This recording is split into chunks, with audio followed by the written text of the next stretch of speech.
it's important to do multiple follow-ups if you don't get a response right away and be multi-threaded in your outreach and engagement.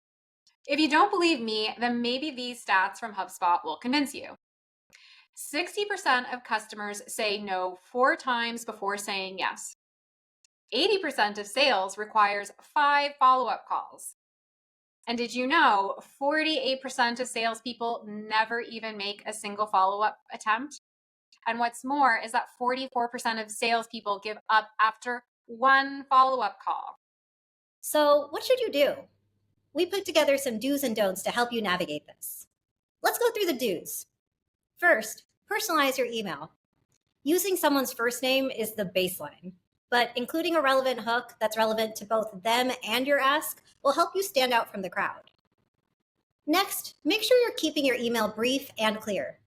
Aim for a length shorter than 150 words and avoid filler words or phrases like, I hope this finds you well, or redundant information like, my name is Indu. It's also important to use a compelling subject line. For example, say you're writing about a logistical challenge that you can fix for a prospect, and you gain some tidbits of information about these issues in a Forbes interview you read with the CFO doing the interview. You might try a subject line like Forbes interview plus logistical disruptions to be relevant.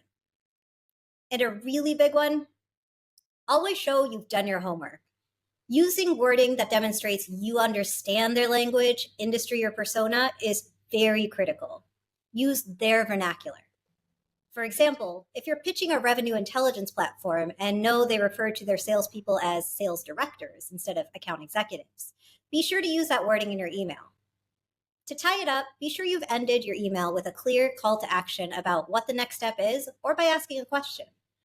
There's a lot of debate about exactly how you should deliver a CTA if that CTA is asking for a call, i.e., is using a calendar link presumptuous? Should I suggest 2 specific times to make it easy to choose one of the times? In our experience, this should be tested. The primary focus should be to make the CTA or question as easy as possible for your prospect or client to execute on. In that vein, continue to test everything. There are some things that will resonate with one persona and not another. As we said before, there's really no silver bullet here. So now let's get into the don'ts. Do not make it about you. Minimize the use of I or going deep into your product and its benefits.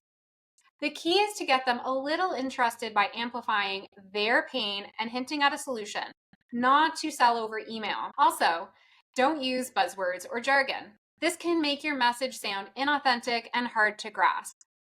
And I hope this doesn't need to be said, but we'll say it anyway. Don't use sleazy sales tactics. No subject lines with quick question or a misleading tactic like re in the prefix.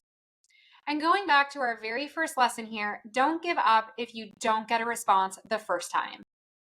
A way to make sure your email is relevant and stands out is by anchoring it to a problem that you are solving, aka the PART methodology.